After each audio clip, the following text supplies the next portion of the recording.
Magandang araw sa inyo mga kababayan.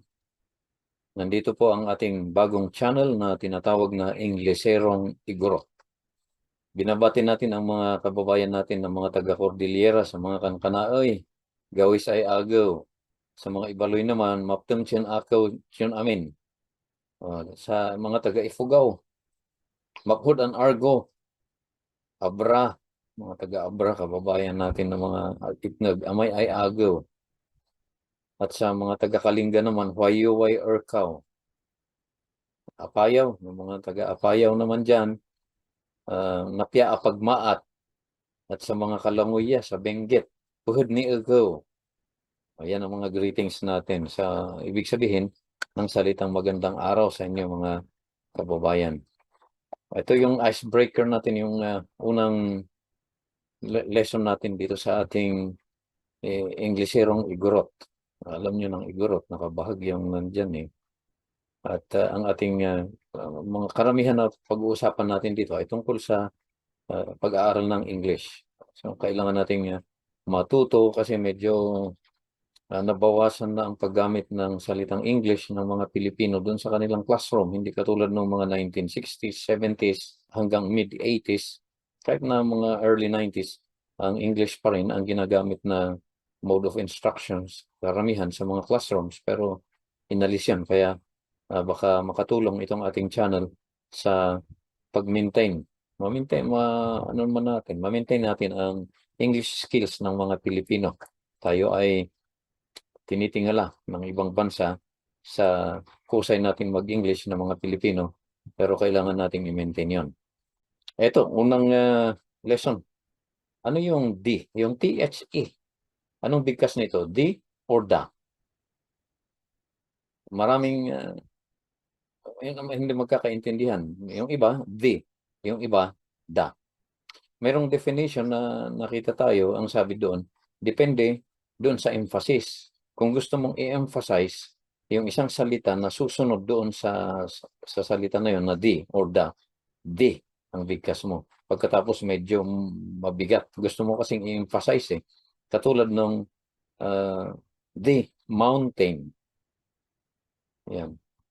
The teacher. Yung ganyan. Halimbawa, nag-argue sila. Pagkatapos ay, who? Sino? Ganun. The teacher. Ganun ang sagot. Pero nung elementary ako, ang paliwanag ng teacher sa amin ay ito. Kapag daw yung susunod na salita doon sa word na ito na the ay nag-uumpisa sa vowel a, e, i, o, or a, i, o, u, ang bigkas niya ay the. Halimbawa, ear, yung tainga. Eyes, mata. O the eyes, the ear. Kung dagat, ocean, the ocean. Ayun ang bigkas daw niyan, sabi nila ng teacher. At kung ang umpisa ng susunod na salita ay consonant, halimbawa M, o the mountain, the dog, the nose, o yung bahagi ng katawan natin, the hand, the foot, the tooth, o the eyes, the nose, the hair. Ayan, ano. So, madali lang. Kapag nasanay tayo sa ganun na principle, kung ano yung susunod na salita at ano yung umpisa, alam na natin automatic kaagad ang bigkas mo ay D. At kung consonant, yung umpisa ay da. Ang obserbasyon ko sa mga native speakers, kasi ang tinatawag na native speakers of English ay galing sa England, Canada, New Zealand, Australia, at saka South Africa, and then US. Ang observation ko dito kung sino ang nakaka-perfect nito, yung D at da, ay itong mga British, Canadian, New Zealand, Australian, at South Africans. Paano ang mga Americans? Ano kasi dyan eh, halo-halo ang mga tao. Kaya napagpapalit nila. Yun ang aking observation. Ang dahilan kung bakit napo-perfect ng ibang bansa ito, yung 5, siyempre England ay yan ang English talaga. Yun ang bansa na pinanggalingan ng English. Pero itong Canada, New Zealand, Australia, at saka South Africa ay naging colony nila. Kaya yung kanilang pagbigkas ng da at di ay nasa tamang lugar. Sakto lang. Sa mga Amerikano, hindi. May mga estudyante akong na-encounter na hindi Pilipino at nagpunta sila sa iba't ibang bansa. At yun ang kanilang observation sa Amerika. Bakit ganun? Hindi consistent, sabi nila. Ano? Meron pa akong isang naobserbahan. Yung salitang one, the one, ang bigkas nila. Hindi the one. Ay, letter O naman, yung umpisa. Pakinggan ninyo yung tunog. One. One. Anong tunog? Tunog W. Kaya consonant sounding. Kaya ang bigkas niyan ay the one. Unless na i-emphasize mo yung one, doon mo gagamitin yung the one. Pero kung sa normal na pag-uusap, the one. Meron pa akong isang naobserbahan, year. Year. The year.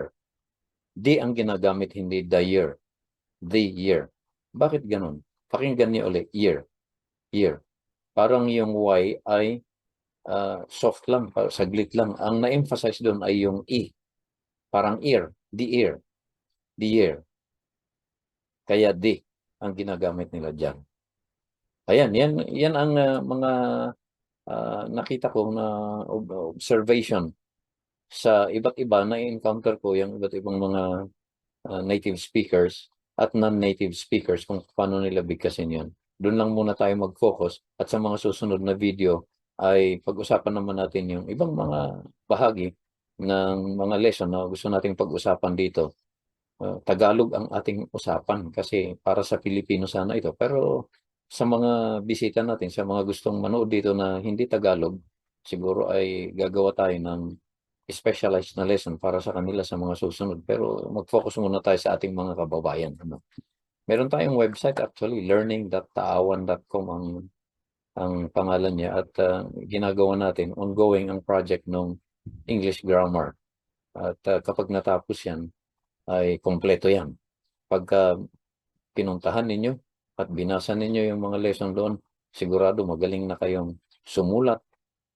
At syempre, practice ang ating kailangan para matuto tayong magsalita talaga. Yung pagsulat, okay lang dahil pwede mong ibaba muna, balikan mo, basahin mo, saka mo i-finalize. Yung speaking kasi medyo yun ang tricky. Kaya may magaling na sumulat pero sa pagsasalita marami siyang error. Katulad ko. Kapag nakikipag-usap ako siyempre sa mga native speakers, marami akong error. Pero pag sulat, written, di siyempre hindi ko muna ipapadala hanggang hindi ko nare-review. At i-review, ipa-finalize ko bago ko ipadala.